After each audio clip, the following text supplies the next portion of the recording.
Want to start here? Sure. Tell me where you think that the water level is going to go up to. Oh, yeah. All of this will be underwater. Puberty Rock will be under by 40 feet because we're slanting downhill from that height up there, 20 feet above everything. Chief Colleen Sisk is talking about what will happen if the government has its way and the Shasta Dam enlargement project goes through. After decades of planning, the project is moving towards final approval. And see, up there, it'll still impact like Sucker Pool, it'll impact Waiwakat Village, it'll impact all the way up to the rock house that Westlands owns now. We stand on dry meadow grass. This is a Winnemem Wintu dance ground. We're in a narrow valley with mountains all around, looking down at the McCloud River below. It's one of the most beautiful places I've ever been, with earthy tones of red, green, and brown. Behind us is the rest of an old village site, where Chief Colleen's great-grandfather was the headman. She gestures to all the sacred places that could be destroyed if Shasta Dam is built higher and water levels in the reservoir go up. And so then how does that impact Children's Rock? We're hoping it doesn't impact it, but it'll be underwater unless they draw down all that water. And same with the dance ground. What happens to the dance ground? It'll be underwater. The women's healing pool on the little stream, that'll be underwater. Coyote Rock will be underwater. This village will be underwater. The burials that are across will have to be moved. Yeah, there's burials. Yeah, and there's burials here. And there's burials upriver that'll have to be moved.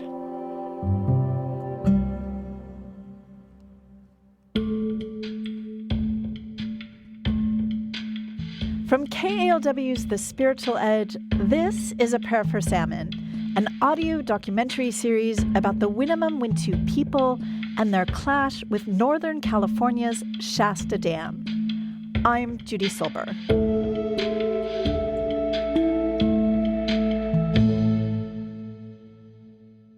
A lot of people have a hard time understanding Indigenous sacred sites. Lila June Johnston is an Indigenous scholar whose research focuses on human ecology and Native worldviews. She writes this about the Winnemem Wintu's sacred sites.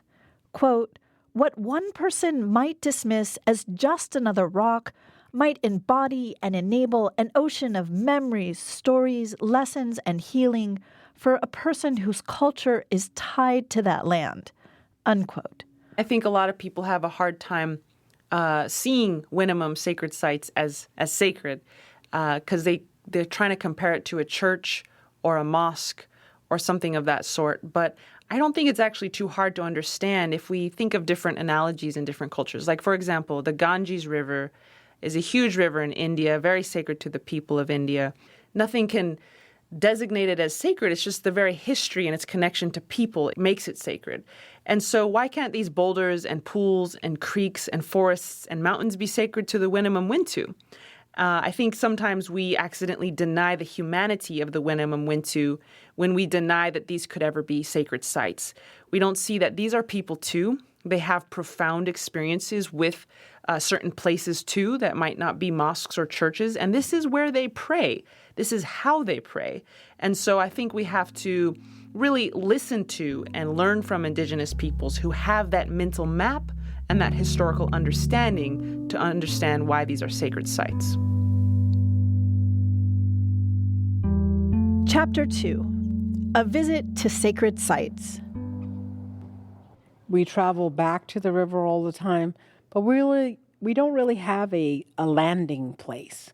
We don't have a place that we can leave our things. Like, this is home. Instead, Chief Colleen and other Winnemem Wintu have to travel for more than an hour, starting from the rural reaches of Redding, California, where a core group of them live. On this mild June day in 2018, they organize food and supplies before taking off.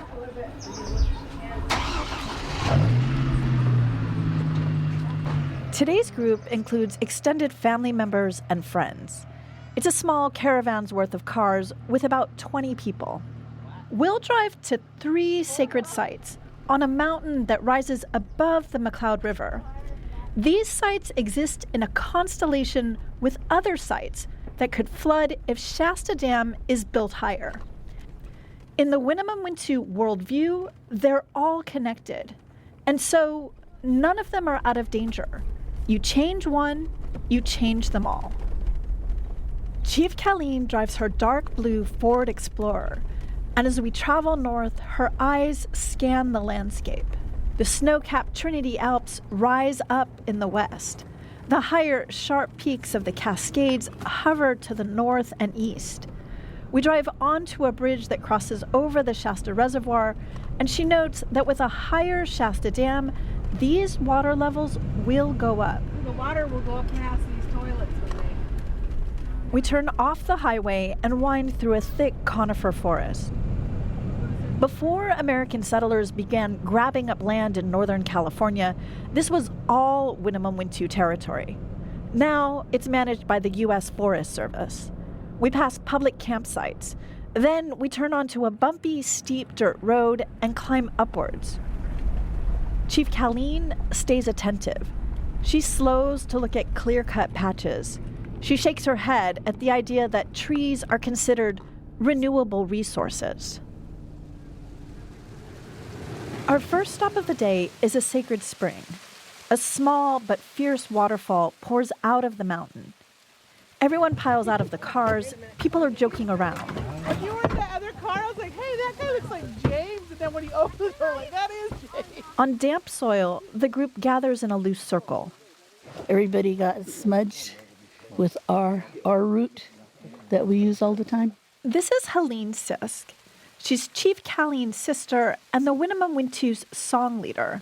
Of the 2 sisters, Helene is the quieter one. We don't really use the sage and all that stuff everybody else uses. We use our root, and if she sees something about you that needs a little prayer, then she'll come up and give you a prayer. She explains that to purify their energy, one of the guys smudges. He waves the smoke of a lit root around each person as they stand still with arms outstretched. Then another whispers, to remember the good things, to listen and speak with their heart.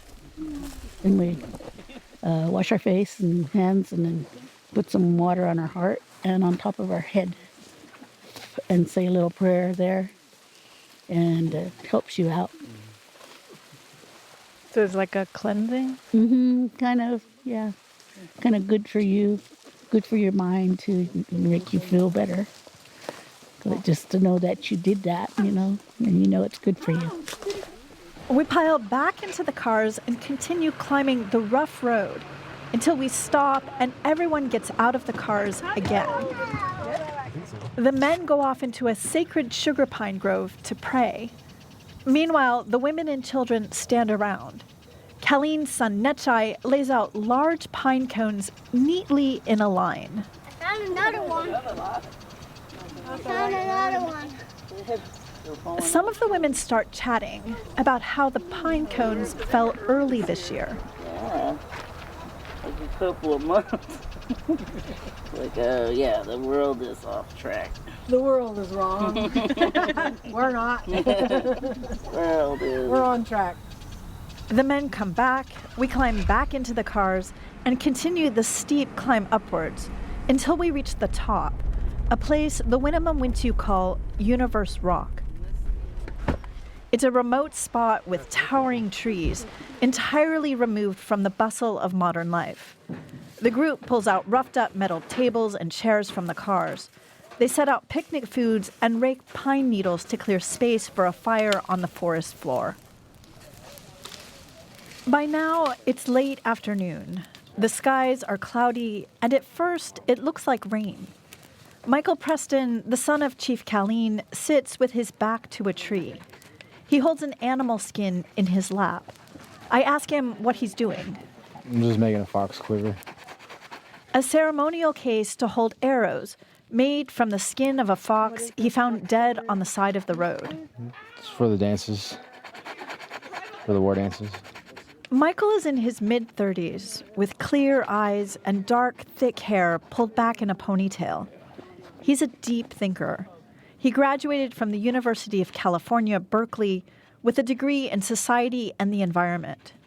But what he values the most is the spiritual side of life. As we talk, he stays focused on the fox skin.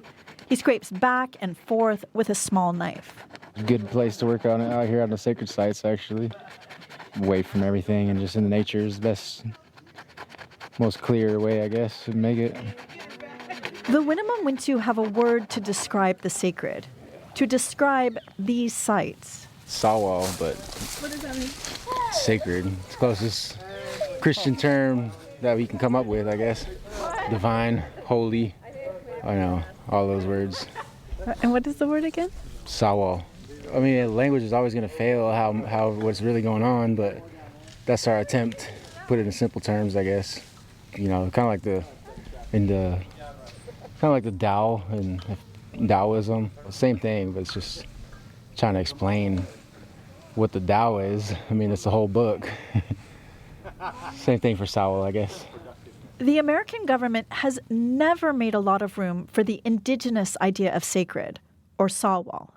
To explain, I'm going to leave Universe Rock for a bit and introduce you to a really important person in recent Winnemem Wintu history. I'm praying for the whole world. This is Chief Calleen's great-aunt, Florence Jones. I'm praying for all nationalities, the white, the red, black, the yellow, and the brown. I'm not just praying for what my little people are here today. I'm praying for the world. When Florence Jones was born, her elders identified her as a powerful healer and groomed her for the role. By the time she died in 2003, at the age of 95, she was respected by Native people all over California and beyond. News of her death even made it onto the obituary page of the New York Times.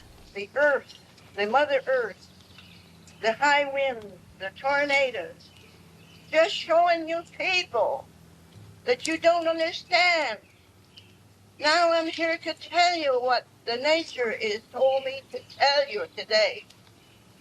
For you don't believe in nature. You lost everything. She would go into trance and she would talk to spirits and she would tell people what was wrong with them and they'd be crying and grown men would be crying. I'd be a little kid watching this and like it was always very serious, like no talking, like no nothing, like. And the way she did it, like I can't really explain it, like really it's just very real about it. Something you feel it, like it's like there's something going on here, like not just something, there's something very big going on here. You're listening to A Prayer for Salmon from KALW's The Spiritual Edge. The Spiritual Edge has been telling important stories that touch on religion and spirituality since 2014. We've had a good run, but we're almost out of funds. We want to push A Prayer for Salmon out into the world so that lots of people can hear it. You can help by going to thespiritualedge.org and clicking Donate. Any amount will help. And thank you. Now back to A Prayer for Salmon. Florence Jones was a young woman when Shasta Dam went up and displaced her people from their river. But with her knowledge of the old ways, she helped the Winnemem Wintu hold on to their culture and ceremonies. In her later years, those who knew her well called her Grams. Grams and then other leaders in the Winnemem decided to get in the face of the federal government. Claire Cummings is an attorney who spent decades doing pro bono work for the Winnemem Wintu, starting when Florence Jones was still alive. She says Native American ceremonies were illegal for much of the country's history. That forced communities such as the Winnemem Wintu to practice in secret. In 1978, Congress passed the American Indian Religious Freedom Act. It guaranteed tribes access to their sacred sites on public lands. after, Florence Jones applied for a permit to hold ceremony at a place called Decus on the west side of the McCloud River. Claire Cummings says the application was a gutsy move. It forced government officials to acknowledge that the Winnemem Wintu were still here, and they had rights. Saying, I have a right to my ceremony at Decus. And she had the right to continue her ceremonies there. As a lawyer, Claire Cummings was curious about whether the law could further support Native American religion. Her father had worked at Glacier National Park in Montana. He was born in 1891, and he worked in Glacier National Park and lived with the Blackfeet. And this is in the early 20th century. From him, she learned to respect indigenous wisdom. He said, who were the first people here? Pay attention to what they knew and what they learned. It seemed natural to me to consider the first peoples in any place where I was. She realized the law prioritizes protection of private property, not indigenous sacred sites. Our legal system is utilitarian. It doesn't see the value of something that's 10,000 years old and an oral tradition passed down from generation to generation that is kept secret, perhaps, or danced or dreamed or sung. That's just not part of the Western culture way of grasping the world. In the 1980s, the Winnemem Wintu owned no land along the McCloud River. Their sacred sites were on private property, national forest, and logging company land. To hold ceremony legally, the Winnemem Wintu had to either apply for permits or ask permission. Not exactly ideal. But then, out of a mistake, came an opportunity. It all started when loggers cut down ancient trees from a sacred sugar pine grove, the same grove that we visited today. The land is owned by a logging company called Sierra Pacific Industries. Private property owners can mostly do whatever they want on their land. But in this case, Sierra Pacific wanted to do something called a timber harvest. That required a state logging permit. Well, the problem is that they got the permit and then they didn't respect the restrictions that were placed on that, so they desecrated the sugar pines. They cut down the trees. Florence Jones was devastated. Sugar pine trees live upwards of 500 years. For all that time, her Winnemem Wintu ancestors would have gone to these trees to pray, just as she now taught the people around her to do. Not too long after, a group went up the mountain. It included Florence Jones, Sierra Pacific representatives, along with CAL FIRE, a few archaeologists, other timber people from the state, and Claire Cummings, the Winnemem Wintu attorney. We went up the mountain and we stopped at the springs, and we're sitting there, and Grams did her prayers, and Grams gave a talk which talked about how injured she and the place was, and she went into trance. She came out of trance and she said, the spirits have said, I can forgive you. So she said she forgave them. Claire Cummings said the people at the meeting, including those from Sierra Pacific, felt really badly. They cared a lot. They were hamstrung by their jobs and who they worked for and their Western viewpoint. So what do you do in a situation where they actually really care, but there doesn't seem to be an obvious answer? Well, in the back of my mind had always been this idea of getting land back for the Winnemem. She suggested Sierra Pacific sign off on a cultural conservation easement as reparation for the desecrated sugar pine grove. It would permanently protect 3 sites on the mountain: the Sacred Spring, the Sugar Pine Grove, and Universe Rock. It would allow the Winnemem Wintu to visit and hold ceremony at these sites whenever they wanted. No logging or development could take place on these grounds, ever, even if Sierra Pacific sold the land. In some ways, it's a better deal than actually owning the land. In this case, the cultural conservation easement gave them all the rights that they needed, which is ceremonial. You want to be able to just go there when the right time is to do the right dances and songs and pick the herbs or whatever it is you need to do. It was a big deal. The Sacred Spring, Sugar Pine Grove, and Universe Rock now had permanent protections, and the Winnemem Wintu had permanent access to the sites.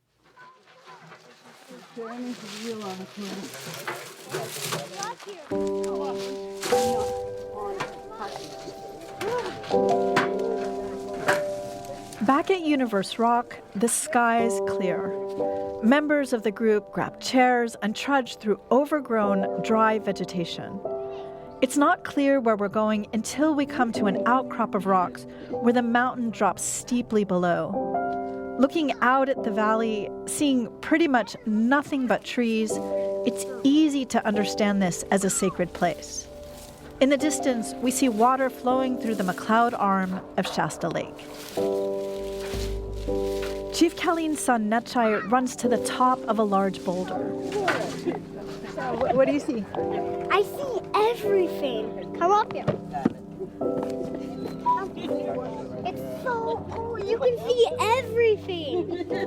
Look. I can look down because I'm not scared.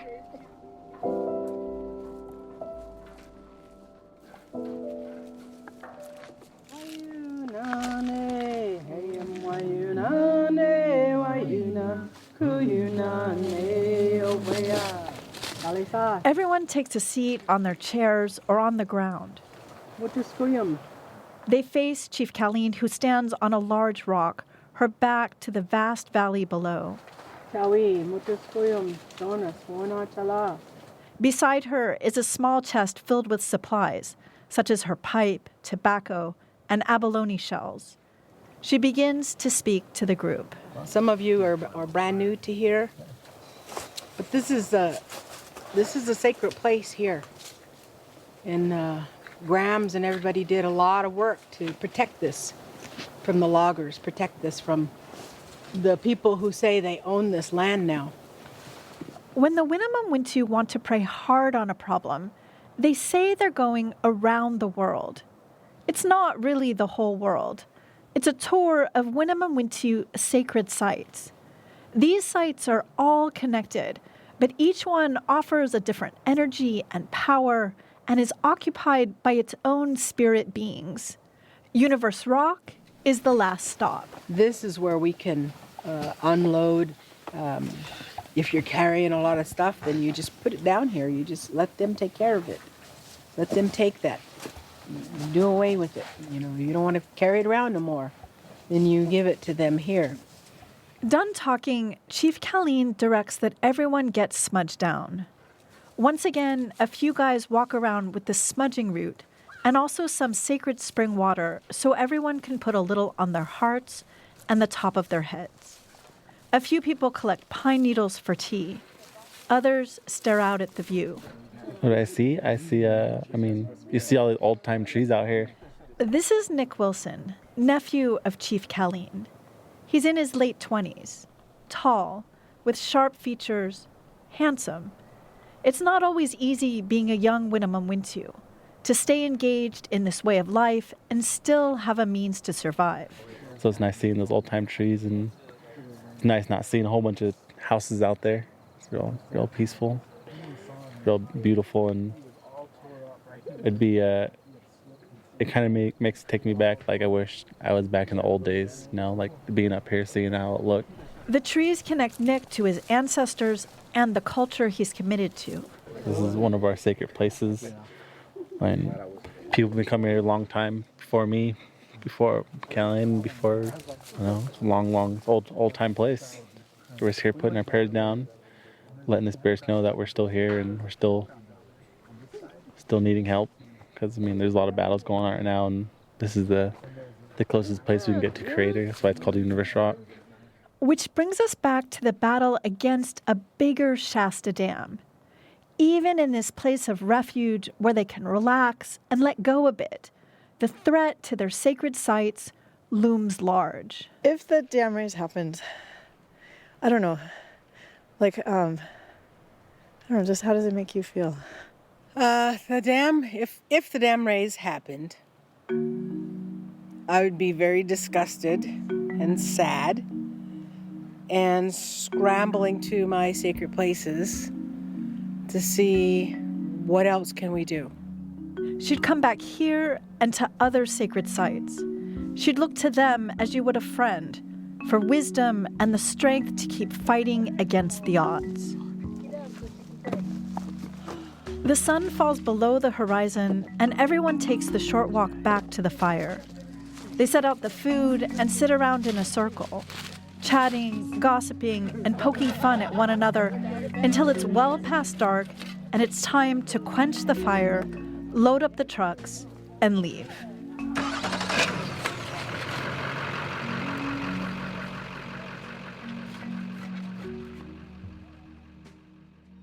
Lila June, you published an academic study about the Winnemem Wintu, where you explored what would be lost to them if the proposed Shasta Dam enlargement project is built. In that study, you talk about how a people can be endemic to a place. That is, that there's only one place in the world where they belong. Yeah, so a lot of us know about endemic species, right, which are species that are found only in one place in the world. One little valley or one little desert or one little river. So just like the blue-cheeked butterfly fish in the Red Sea, you won't find this beautiful fish anywhere else in the world except the Red Sea.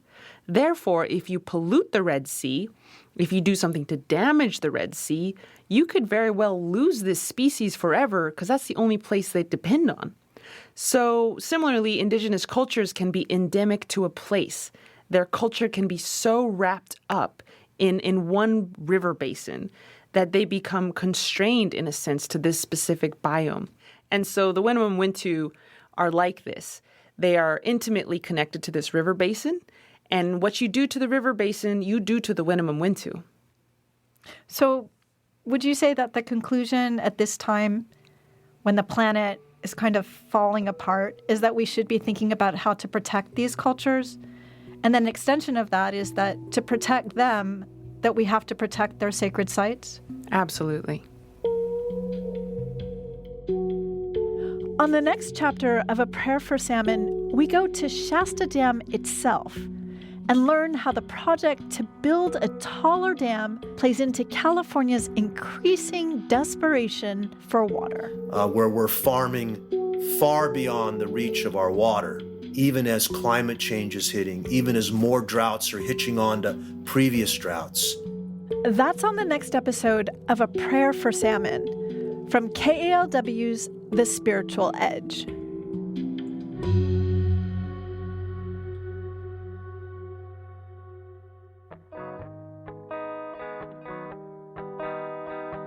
The music you're listening to is In the River by Ray Zaragoza.